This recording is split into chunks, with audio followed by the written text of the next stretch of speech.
তাহলে আমরা এখান থেকে আবার বলি যে PS1 স্টোমা ল্যামেলিতে যার বিক্রিয়া কেন্দ্র 680 বলা হয় থাকে, তাই তো? এবং এখানে 700 ন্যানোমিটার আলোক তরঙ্গ দৈর্ঘ্য শোষিত করে, রাইট? এখানে সূর্যের আলো বা ফোটন কণা বিক্রিয়ার কেন্দ্র দ্বারা শোষিত হওয়ার পরে ক্লোরোফিলের সক্রিয়করণ এখানে হবে। তারপরে সেখান থেকে দুটো ইলেকট্রন উদ্দীপন হবে। সেই দুটো ইলেকট্রন তার যে ভ্রাম্যমান গ্রাহক ইলেকট্রন গ্রাহক বলা হয় পেরিডক্সিন, তার দ্বারা গৃহীত হবে। সেই ইলেকট্রন তার শক্তিমত্তার কারণে সে ধরে রাখতে পারবে না, রাইট? তখন সেখান থেকে কোথায় আসবে? সাইটোক্রোম বি তে আসবে। সাইটোক্রোম বি সেই ইলেকট্রনটা প্লাস্টোকোননে দিবে BQ। প্লাস্টোকোনন থেকে পুনরায় সেই দুটো ইলেকট্রন সাইটোক্রোম এফে আসবে। এই সময় প্লাস্টোকোননের যে শক্তিটা, সেই শক্তিটা দুর্বলতার কারণে সেখান থেকে একটি অজৈব ফসফেট মুক্ত হবে এবং ভ্রাম্যমান ADP সেই ফসফেটটা যুক্ত হয়ে এখানে একবার ফসফোরাইলেশন ঘটাবে। বুঝো নাই? তাহলে এবং সর্বশেষ যখন সেই ইলেকট্রন দুটি প্লাস্টোসাইনিন দেবে, প্লাস্টোসাইনিন ততক্ষণে এই ইলেকট্রনটা তার শক্তি সবগুলো নির্গত হয়ে নিস্তেজ অবস্থা এবং নিস্তেজ হয়ে পুনরায় আবার বিক্রিয়ার কেন্দ্র P680 তে পৌঁছাবে। বুঝো নাই? তার মানে ইলেকট্রন বিক্রিয়ার কেন্দ্র থেকে উৎক্ষেপিত হয়ে বিভিন্ন গ্রাহক অঙ্গাণুর মধ্য দিয়ে গৃহীত হয়ে ধাপে ধাপে বিভিন্ন বিক্রিয়ায় অংশগ্রহণ করে পুনরায় আবার বিক্রিয়ার কেন্দ্রে ফিরে আসে। এই যে ফসফোরাইলেশন ঘটে, এই ফসফোরাইলেশনকে বলা হয় চক্রীয় ফসফোরাইলেশন। এখানে সংখ্যা একটা যদি দাও তাহলে একটা পার্থক্য হয়ে গেল। এখানে একটি মাত্র এটিপি উৎপন্ন হয়। কয়টি এটিপি উৎপন্ন হয়? একটি মাত্র এটিপি উৎপন্ন হয়। এখানে কোনো NADH তৈরি হয় না। দুটো হয়ে গেল। এখানে ফটোসিস্টেম শুধুমাত্র 1 অংশগ্রহণ করে। কি অংশগ্রহণ করে? এখানে 700 ন্যানোমিটার আলোক তরঙ্গ দৈর্ঘ্য শোষিত হয়। এখানে স্টোমা ল্যামেলিতে এই চক্রীয় ফসফোরাইলেশনটি সংঘটিত হয়। তুমি কতগুলো দিবা? কতগুলো দেওয়া সম্ভব?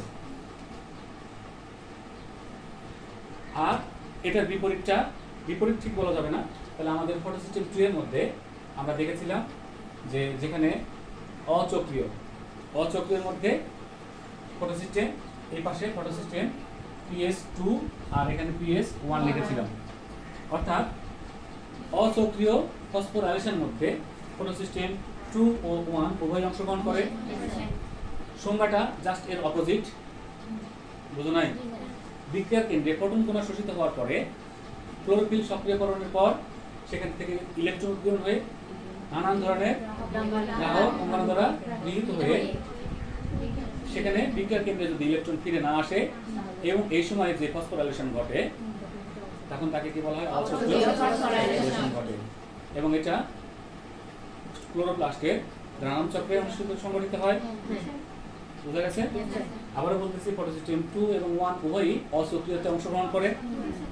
সেখানে ATP একটি ও NADH2 একটি উৎপন্ন হয় এবং সেখানে পানির ভাঙ্গন ঘটে, অর্থাৎ ফটোলাইসিস ঘটে। সবচেয়ে গুরুত্বপূর্ণ এখানে।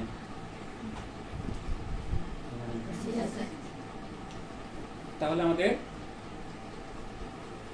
পুরো প্রক্রিয়াটা, সালোক সংশ্লেষণের পুরো প্রক্রিয়াটা দুইটি ধাপ। প্রথম ধাপটা কি?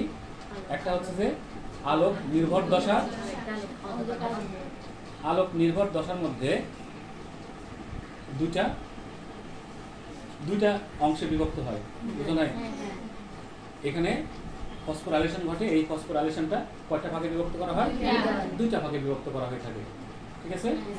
একটি হচ্ছে যে চক্রীয় ফসফোরাইলেশন আর একটা অচক্রীয় ফসফোরাইলেশন। ক্লিয়ার তো নাকি? অচক্রীয় ফসফোরাইলেশনে পানি জারিত হয় এবং বিজারিত NADH তৈরি হয়। বুঝো নাই? আর চক্রীয়ের মধ্যে এখানে শুধুমাত্র একটি ATP উৎপন্ন হয়। বুঝা গেছে?